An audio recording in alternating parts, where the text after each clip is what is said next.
There's a specific kind of unsettling that happens when the people in charge of finding someone can't even agree on what they know. And that's exactly where we are right now with the Nancy Guthrie case. 5 months after an 84-year-old woman vanished from her own home outside Tucson, the FBI put out a statement that seemed to directly contradict a major news report from just days earlier. Today, we're going to walk through both sides of that conflict, what each one is actually claiming, and why an investigation this far along still can't seem to get its story straight. If you're new to this case, here's where it started. Nancy Guthrie, mother of Today Show co-anchor Savannah Guthrie, disappeared from her home in the Catalina Foothills neighborhood on the night of January 31st, heading into February 1st. She's 84. She has mobility issues. She needs daily medication for a heart condition, and when her family reported her missing, she'd left behind her phone, her wallet, her hearing aid, and her pills, the kind of thing you don't leave behind if you walked out on your own. Investigators found blood on the porch, just drops, but enough to shift the entire framing of the case almost immediately, from a wellness check to a criminal investigation. Within days, the FBI had joined Pima County Sheriff's Department in a multi-agency search and rescue teams, surveillance footage, neighborhood canvassing. And then, in February, the FBI released a clip showing a masked figure at Nancy's front door in the early morning hours, seemingly trying to knock the doorbell camera loose, then covering the lens with a plant when that didn't work.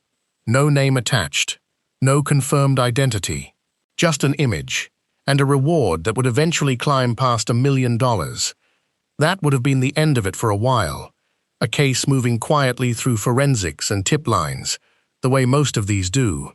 But then came the ransom notes, and that's where things start to splinter. According to reporting from multiple outlets, at least 2 notes were sent to Tucson media stations shortly after Nancy's disappearance. One demanded a specific amount in cryptocurrency for her return. The other, according to sources familiar with the investigation, claimed something far grimmer, that she had died shortly after being taken. Investigators reportedly asked media outlets to keep some of these details out of public reporting while they worked to verify them. For months, the notes sat there mostly unaddressed in public. Then, just last week, Reuters published a report citing law enforcement sources saying the FBI had concluded none of the notes were legitimate, that the whole thing had been fabricated, likely by opportunists rather than anyone actually connected to Nancy's disappearance. That's a serious claim to put your name on, and it didn't sit quietly for long. Within about a day, the FBI's Phoenix field office issued its own public statement. It agreed with part of the Reuters report. Yes, some notes had been deemed extortion attempts with no real connection to the case. But then it added something that undercut the rest of that story. Other notes, the statement said, may potentially be legitimate and are still being actively investigated. And it went further. The case, the FBI said, continues to be investigated as a kidnapping for ransom. So in less than 24 hours, you had 2 versions of the same investigation circulating publicly. One said the notes were dismissed. The other said, not exactly. Some of them are still on the table. Sheriff Chris Nanos, who's led the Pima County side of this from the beginning, pushed back on the Reuters framing too, saying plainly that the idea the notes had been dismissed altogether simply wasn't accurate. Here's what makes this particular disagreement different from the usual noise around a high-profile case. This wasn't an anonymous tipster arguing with a family member on social media. This was one part of federal law enforcement seemingly correcting another part of federal law enforcement, in public, within a single news cycle. That doesn't happen often, and when it does, it usually means something is going on behind the scenes that hasn't been said out loud yet. So the question worth sitting with, as we go further into this, if 2 arms of the same investigation can't align on whether their own evidence is real, is that a sign of a mistake getting cleaned up after the fact? Or is it a sign that 5 months in, nobody investigating this case actually agrees yet on what they're looking at. So let's get into where this apparent contradiction seems to be coming from, because there are two separate threads worth untangling. One about what's actually in these notes, and one about what may have caused the FBI to publicly correct itself in under a day. Start with the notes themselves. According to later reporting, the first message sent to a Tucson television station demanded millions of dollars in Bitcoin for Nancy's safe return, with a specific wallet address attached and a deadline that came and went. But a second note, sent separately, reportedly claimed something much darker, that Nancy had died shortly after she was taken. Two messages, two very different claims, both tied to the same case within days of each other. That alone explains part of why investigators have struggled to settle on a single read of what's real. Now here's where the explanations start to diverge. Attorney Mark Geragos, who has sources inside law enforcement and has been tracking this case closely, has floated a theory about what may have happened behind the scenes. According to what he's been told, someone within the FBI was assigned to trace the Bitcoin wallet tied to one of the notes and made an error somewhere in that process. Rather than that mistake getting quietly corrected, Geragos suggests the person or unit responsible may have leaked word to Reuters that the notes were fake, in part to cover for what went wrong. Once other parts of the FBI became aware of that leak, the theory goes, they moved to correct the record publicly, with the statement saying some notes were still being taken seriously. That's one explanation, and it's worth repeating. It's a theory from someone with sources close to the investigation, not a confirmed account from the FBI itself. Criminologist Casey Jordan has offered a different, more skeptical read entirely. She's pointed out that much of what these notes contain, details about the home, the timeline of events, could plausibly have been assembled by someone with no real connection to Nancy's disappearance at all, just from public reporting and easily available tools. Her position is straightforward. Without proof of life or proof of death, there's no solid reason to assume any single note is genuine. She's described what she believes the FBI is actually doing right now as hedging their bets, rather than standing firmly behind either version of events. So you have Geragos, suggesting an internal misstep explains the public confusion. You have Jordan, suggesting the FBI simply doesn't have certainty either way and is avoiding committing publicly to a position it might have to walk back. Neither is confirmed. Both point to the same uncomfortable truth. Nobody outside this investigation knows for certain which notes, if any, actually came from whoever took Nancy. And based on the public back and forth this past week, it's not entirely clear everyone inside the investigation agrees either. Sheriff Nanos has tried to clarify his own position more than once. He said clearly that his office hasn't dismissed the notes and that a number of them are still being actively reviewed. But he has drawn a firm line at one specific message, a note reportedly sent to TMZ from someone claiming to know the identity of Nancy's kidnappers. That particular note, according to Nanos, he does not consider credible.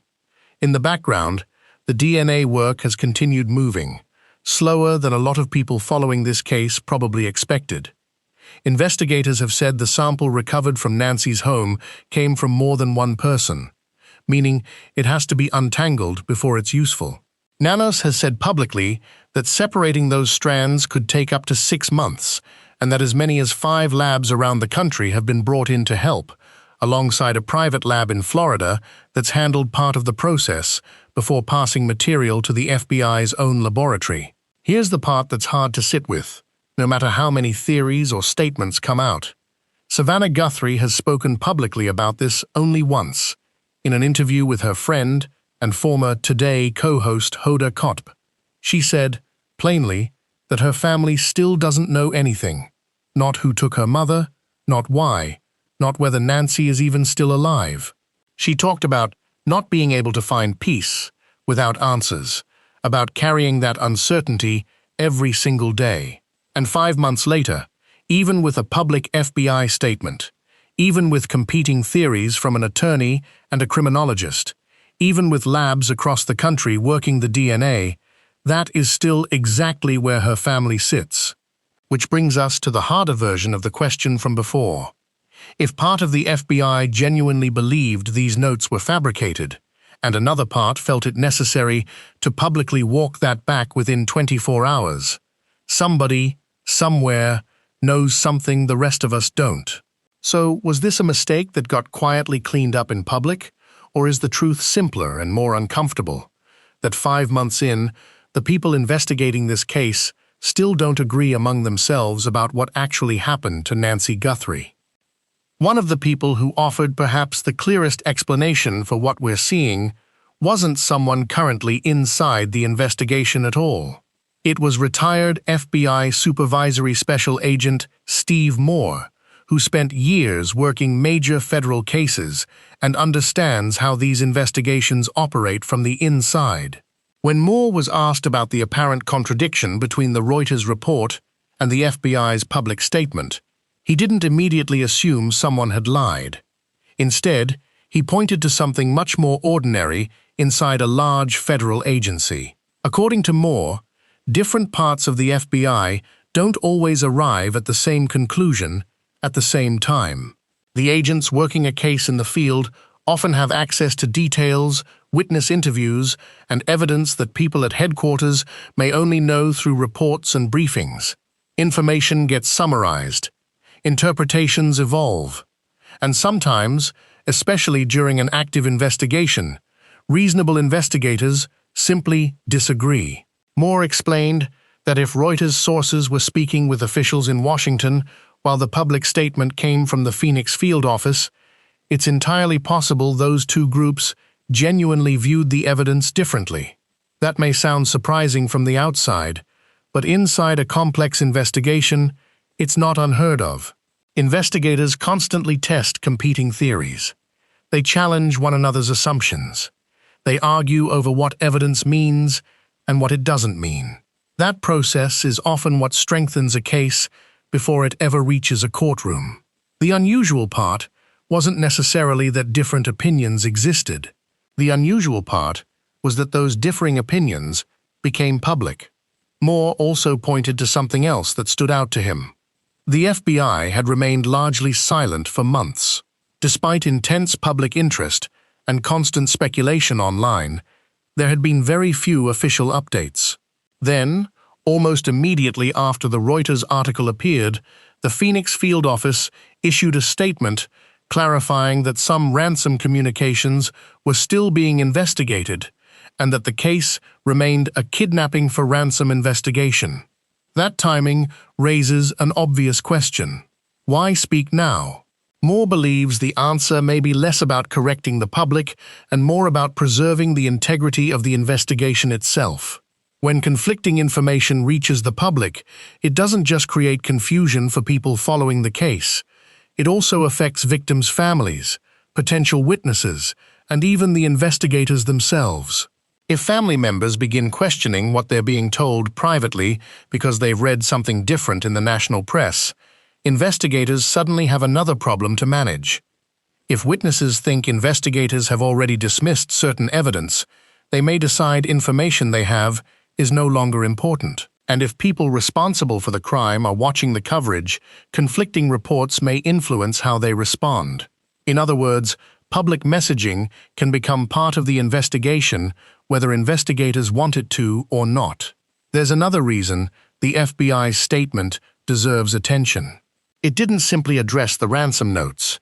It reaffirmed that investigators are still treating this as a kidnapping for ransom case. That distinction matters. Some observers assumed that if certain ransom notes turned out to be fake, then perhaps investigators no longer believed Nancy had been abducted. But Steve Moore doesn't see it that way. He pointed out that a kidnapping can still be a kidnapping even if every ransom note later proves to be fraudulent. If someone abducted Nancy and events unfolded before any genuine communication could occur, outside opportunists might still exploit the case by sending fake demands for money. Those fake messages wouldn't erase the possibility that the original crime was exactly what investigators believe it was. And that's an important reminder throughout this case.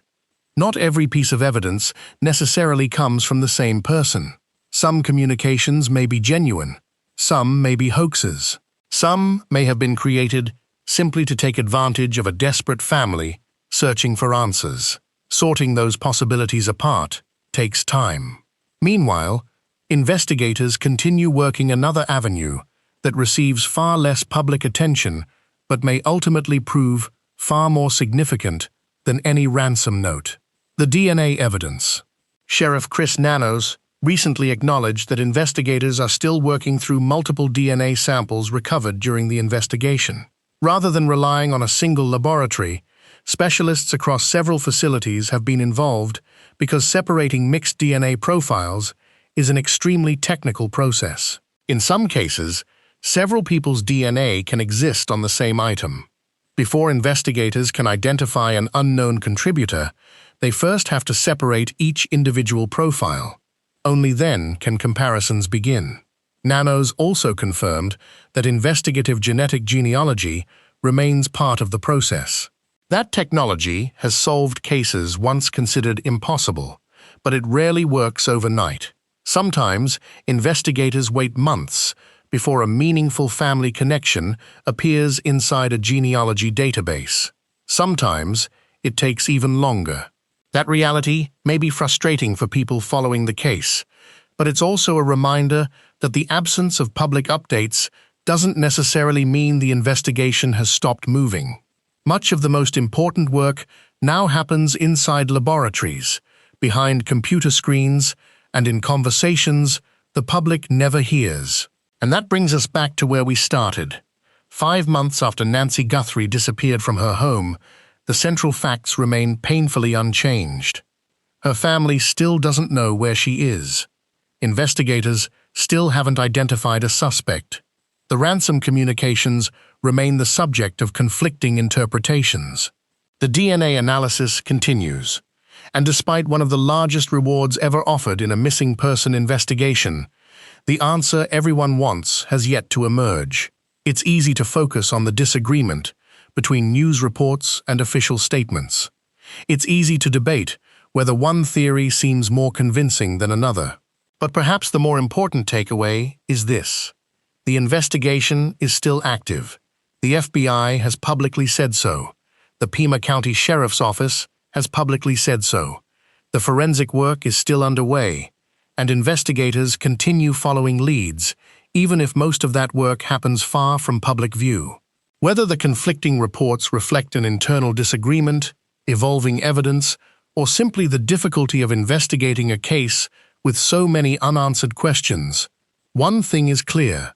The search for answers hasn't ended. It has simply entered a quieter, slower phase, one where breakthroughs are more likely to come from patient investigative work than dramatic public announcements.